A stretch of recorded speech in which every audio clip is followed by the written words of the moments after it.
Welcome everybody, we are here. It is game number 3 of the semifinals. We are here watching NOVAstalife, the Terran in the bottom, going up against the lucky Zerg Xel'Naga. If Xel'Naga had spawned on the left over here, it would have been GG. I don't care what would have happened. Stalife would have won, and Xel'Naga would have 6-pooled. After that little bit, Why don't you say hello to the people? Hello everybody, this is TQ Atticus laughing at Xander's joke. I'm glad to be casting alongside him again, always have fun doing so. And, yep, Stalife, saying again about Scrap Station, I cannot stress enough how it's such a Zerg map. And as you heard me say before, a lot of people call it Zerg Station because it is Zerg favored and has Zerg favored attributes. But Xel'Naga, of course, as a Zerg player, is inclined to disagree. Xel'Naga actually does have a point, though. The nature of the planetary fortress and Terran's ability to turtle and get a fast 2-base is pretty good, and Xel'Naga is also being true with the pressure across the middle and drop harass, tech gold, all that stuff. Terran has a lot easier time on Scrap Station than Protoss. That I will tell you for certain. Yeah. PVZ on Scrap Station is bad for Protoss, because then if the Zerg just takes their third in the gold, if Protoss decides to attack in the bottom, then the Zerg just counterattacks and kills everything in the main by the time Protoss can get back up into their base to defend.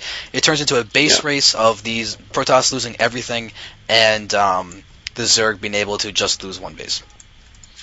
Yeah, exactly. It's that close air distance and the destructible rock path that really makes backstabbing so it's just absolutely as powerful as you can imagine it.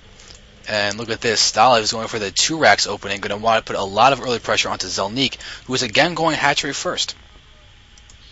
Yeah, Xel'Naga is spawned on a cross position. Now, every game I've watched on this map so far has been cross position spawns. I don't know if you actually can spawn close. You can. You can, yes. Okay. I made a Zerg... I knew you could on BTR. Yeah, I made a Zerg really rage when I just put it in Zealous Sentries, force fielded his ramp, and then he just immediately left the game. Oh, yeah. Yep, he wasn't happy. Or she, who knows. Mm-hmm. Alright, but now look at this natural expansion. It is very wide open.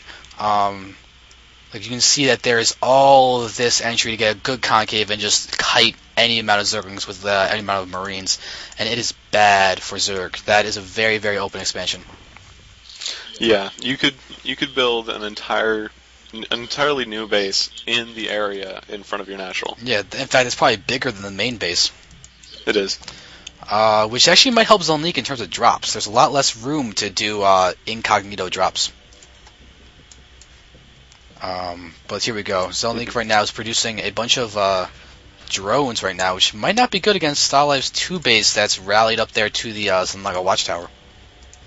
Yep, Xel'Naga showing some good control with 4 on-speed upgraded Lings, able to take out that SCV scout. Yeah, it's going to help him in the fact that there's maybe 1 less SCV that could go with the push, and delayed bunkers as well. And good spine crawler placement that Xel'Naga did just put down. Yeah, but Stalife gonna pressure, gonna pressure a little bit with this 2 racks, but still expanding. Yeah, he does have 3 SCVs with him. Might be able to throw down... actually, 4 SCVs with him. Might be able to throw down... these Lings are going to get into the main of Stalife. Oh, wow. Xel'Naga has been able to get Lings into the main bases of his Terran opponents every single game that I've seen.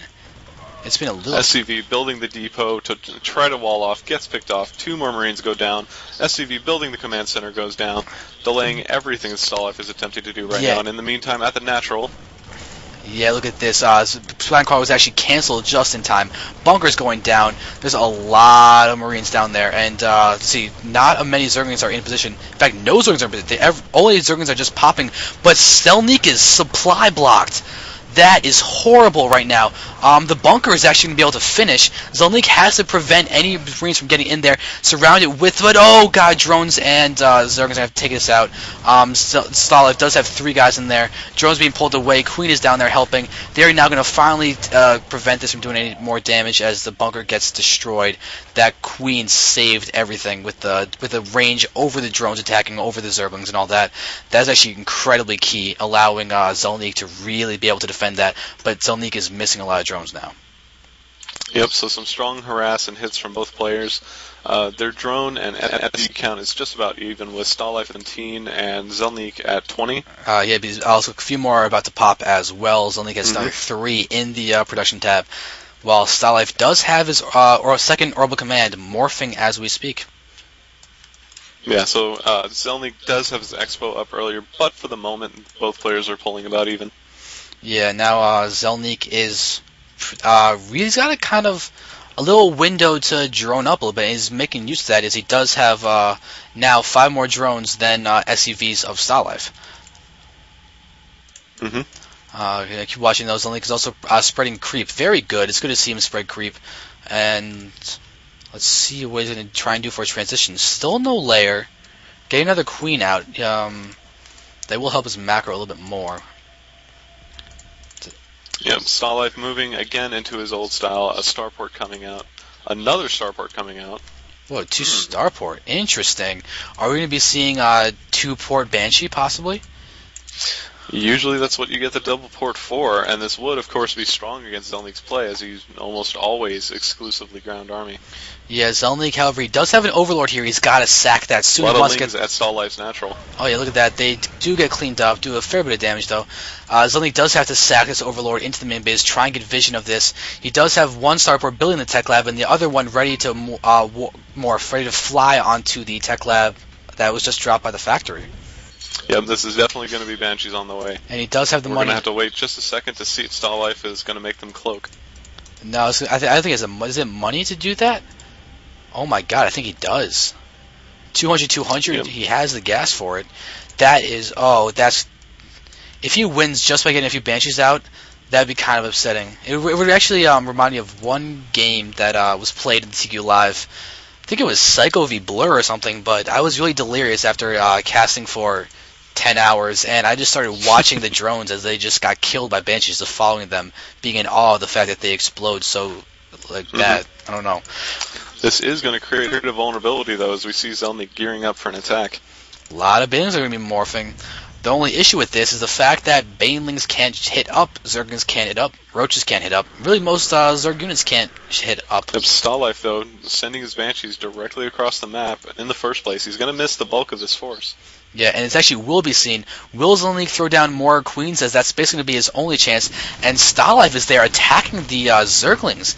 The jig is now up, and look at this. Xel'Naga just goes right back here, goes for the counterattack, and going to start trying to take out as many SCVs as he can. He's got to get his Banelings in there. If he gets his Banelings to explode on those SCVs, they will all be going down. And one Baneling... he explodes and takes out some of those SCVs. The Banshees were forced to pull back, and now StarLife is going to wreak havoc in the mineral lines once more. I mean, Xel'Naga is going to. Oh, a huge Baneling hit. Wow. Takes out the majority of StarLife's SCVs. This could be game over right now. He does have the Banshees that can't do any, or the Zerglings and the Banelings can't do anything about the Banshees, but now StarLife is left almost without any mining units whatsoever.